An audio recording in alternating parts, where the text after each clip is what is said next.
In this pandemic situation, most of the school, colleges are totally stopped. If you are thinking how can you get your questions answered, then you are at the right place. Hey guys, this is Arindam from ChemDots and I will discuss some of the important topics of organic chemistry. So let's get started.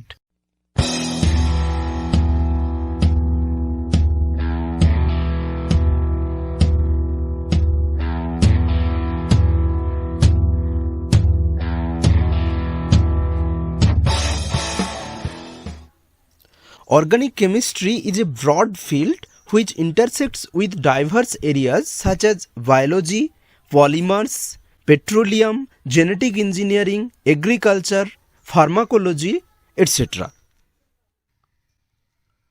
So to learn the organic chemistry, we should learn first about the fundamental concept of molecular structures. That is, the location of the atoms, groups or ions related to one another in a molecule, as well as the number and the location of chemical bonds. So as all the organic molecules are formed by the carbon, so to know the organic chemistry, we should first learn about the reactivity of carbon containing compounds. So for this purpose, we will discuss about the molecular structures, because in a molecule, how the atoms are bonded to each other, what types of bonds are there, that we have to know. So when we are talking about the molecular structure, let's see some of the structures like methane, and the molecular formula is here CH4, 1 carbon and 4 hydrogen atoms are there. So 4 hydrogens will be bonded to the 1 carbon atom by a single bonds. So this is 1 carbon, first, second carbon, third carbon and fourth carbon. And here the 4 hydrogen atoms are at the corner of the tetrahedral. So this is the tetrahedral structure. And the hybridization of that carbon atom is sp3. Please note, here I have used one new term, what is hybridization. So this is a process of mathematically combining 2 or more atomic orbitals from the same atom to form a entirely new orbital, which I will discuss later. Now coming to the next molecule, ethylene. And the molecular formula is C2H4. Here 2 carbon and 4 hydrogens. So here 2 carbons are doubly bonded to each other and the 4 hydrogen atoms are singly bonded to the 2 carbon atoms. Here you can see the molecule is flat. It can be put on the 2D surface of your notebook. So this is the planar structure and the hybridization of these 2 carbon units is sp2. So now the next molecular structure is acetylene, and the molecular formula is C2H2. That means 2 carbon and 2 hydrogens are there. Here 2 carbon will be triply bonded to each other and the 2 hydrogen atoms will be singly bonded to the 2 carbon atoms. And the molecule is, you can see here, this molecule is linear and the hybridization of these 2 carbon atoms are sp. So we have discussed here sp3 hybridization, sp2 hybridization and sp hybridization. So now one simple question may arise, what is S and what is P and what is the superscript on P? So this is all about the electronic configuration of atoms. If we know about the configuration, then only we can know about the hybridization. So these are all about electrons. So now let me ask you one simple question. Let's say if I ask you your address, then what will you say?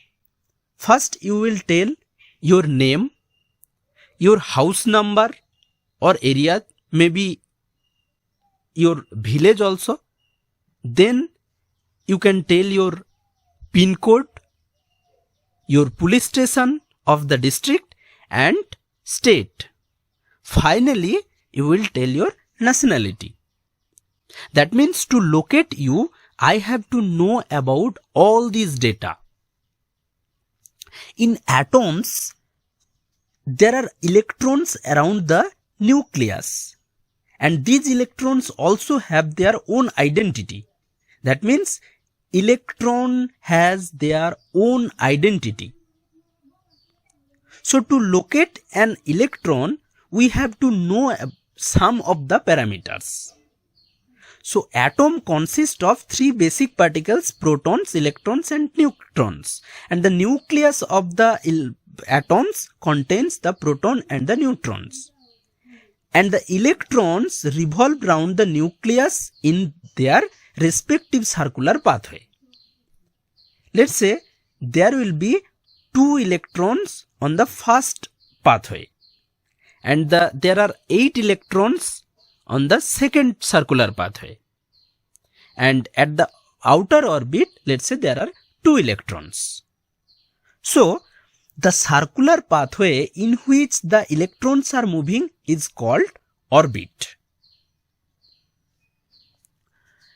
Now let me introduce one new terminology, which is orbital.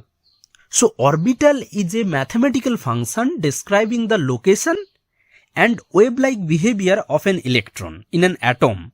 That is, the probability of finding any electron of an atom in any specific region around nucleus. That means the volume occupied by the electrons are called orbitals. So that means to identify the electrons, we have to use some of the parameters. And the parameters used for this purpose is called quantum number. So there are 4 parameters we have used, and that means 4 quantum numbers are there. So now coming to the first parameter, which is principal quantum number. The principal quantum number is denoted by small n. As n increases, the electron is also at a higher energy and is therefore less tightly bound to the nucleus. That means the principal quantum number will describe the energy and the size of the orbitals.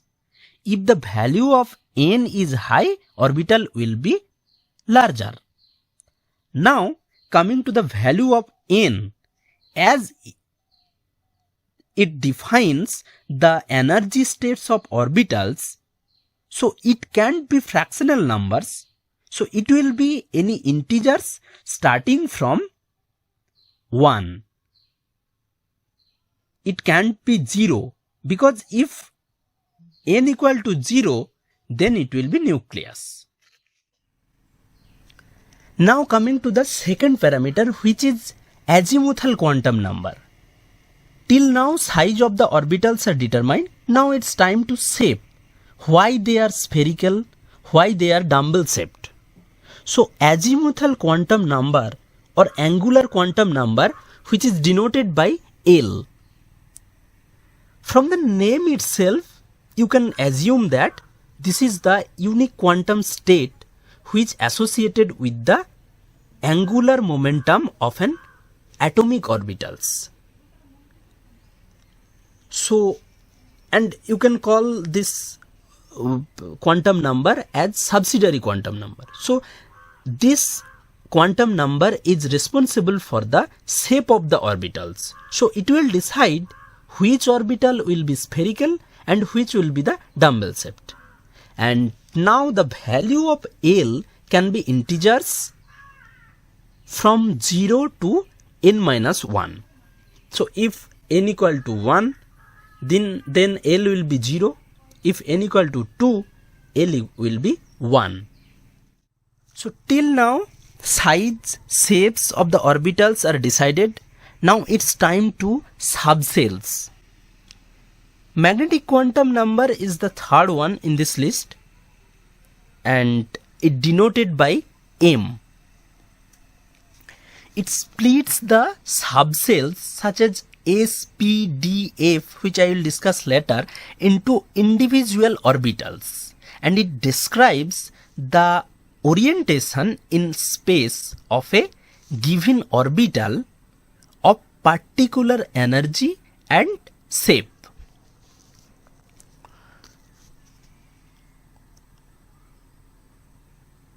So, since the magnetic quantum number is dependent on azimuthal quantum number, so the value of magnetic quantum number will be any integers starting from minus L to plus L, including 0. So if L equal to 1, then M will be minus 1, 0, plus 1. Now let me draw one table where we will see the comparative value of N, L and M. So first column is for N, and second one L, and third one M. So for N equal to 1, L will be N minus 1 equal to 0. So for L equal to 0, M will be 0. For N equal to 2, there will be two values for L. One value is 0 and another is N minus 1 equal to 1. Now for N equal to 0, M will be 0, and for L equal to 1, M will be minus 1, 0, plus 1. And now for N equal to 3, there will be three values of L, 1, 0, 1 and 2. For L equal to 0, it will be 0. For L equal to 1, it will be minus 1, 0, plus 1. And for L equal to 2, it will be minus 2, minus 1, 0, plus 1, plus 2. So from the table, we can say that for each value of N, there are N different value of L. That means if N has the value 1, then there will be one value of L, which is 0. And if N equal to 2, then there will be two values of L, which are 0 and 1.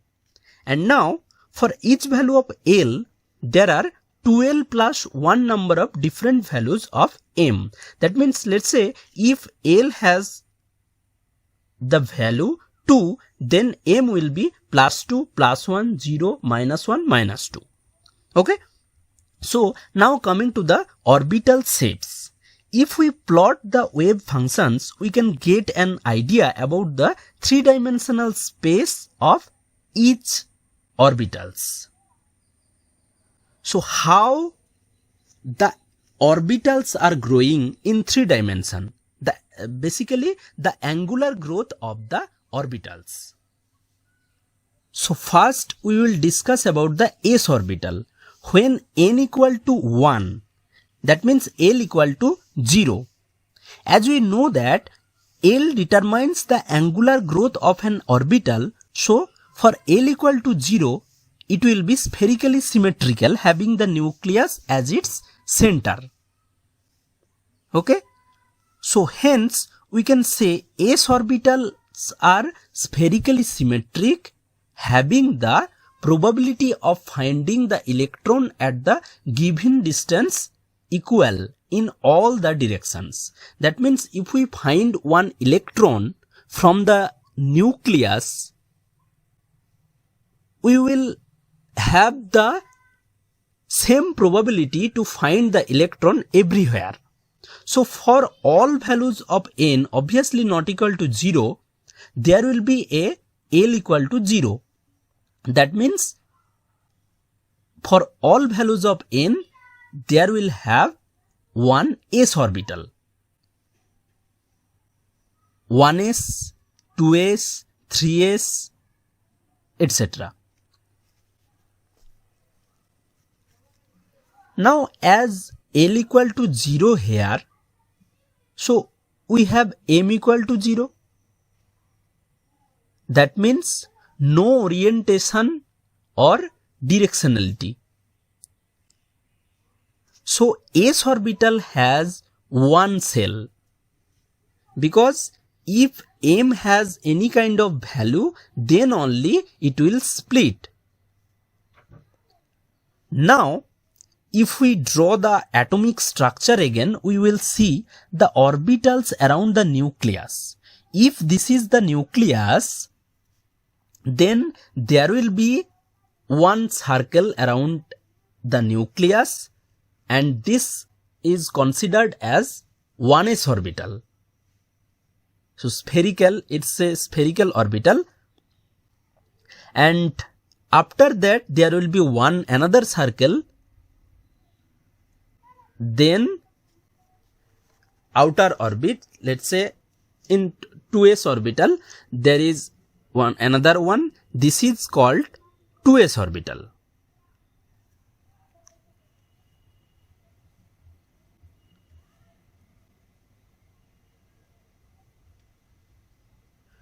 So here this is 2s orbital and this is 1s orbital, and in between two orbitals there will be one node, because there only the density of electron will be 0, which is called radial node.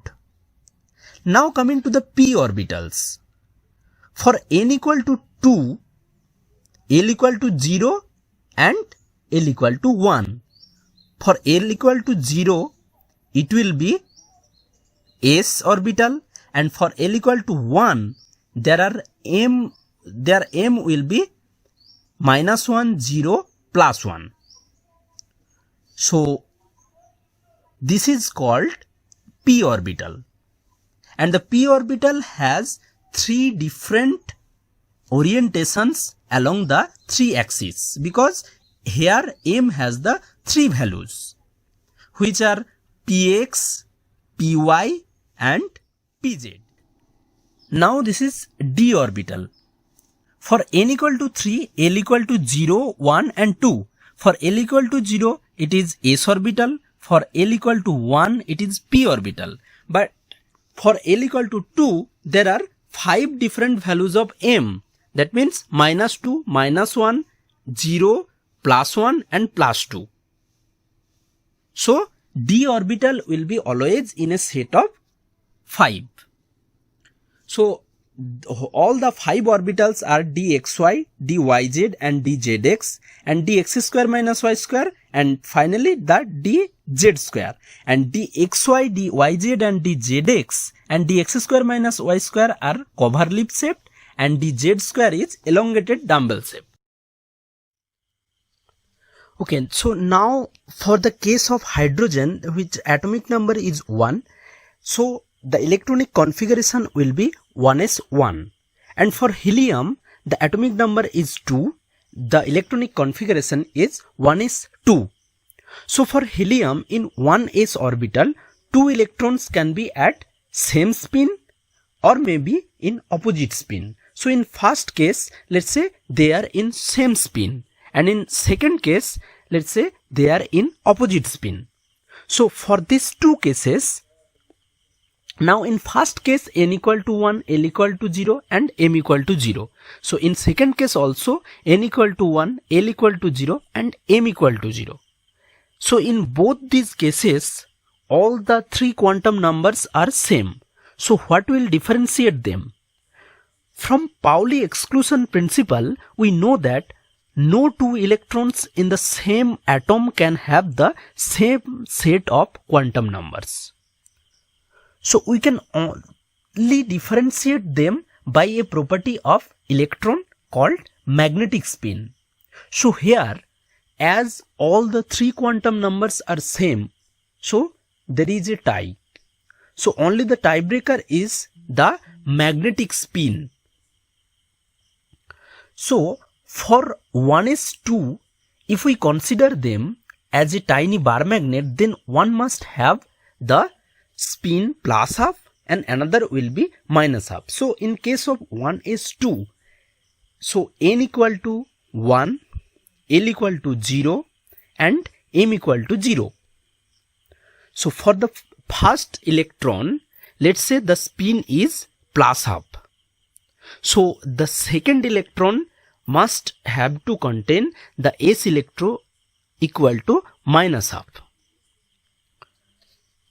So there are the opposite spins. So one new quantum number arised is called spin quantum number.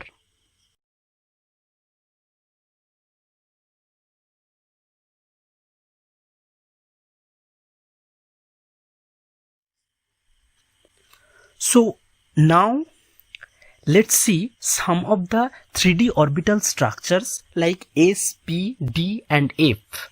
So here all the p orbitals are there, and like px, py and pz. So along the all axis they are oriented, and along the y axis it will be py, along the z axis it will be pz, and along the x axis it will be px. So for m equal to +1, this is the px. Now let's see some of the three-dimensional structures of d orbitals. First, this is dxy. The orbital is coverleaf shaped and the growing in between the x and y axis, not towards the z axis, and the value of m is +2. Now coming to the dyz orbital. This orbital is also coverleaf shaped and the orbitals are in between y and z axis, and the value of m is here -1. So now this is the dxz axis. The orbitals are in between the x and z axis, and the value of m is here +1. So this is the dx square minus y square orbital, and this orbital is along the x and y axis, and it is also a coverleaf shape, and here the m value is -2. Now coming to the dz square axis. This is the only orbital with elongated dumbbell shape along the z axis, and the value of m is 0. So guys, thank you for your time. For more interesting videos, please subscribe to my channel, click the bell icons and never miss an updates.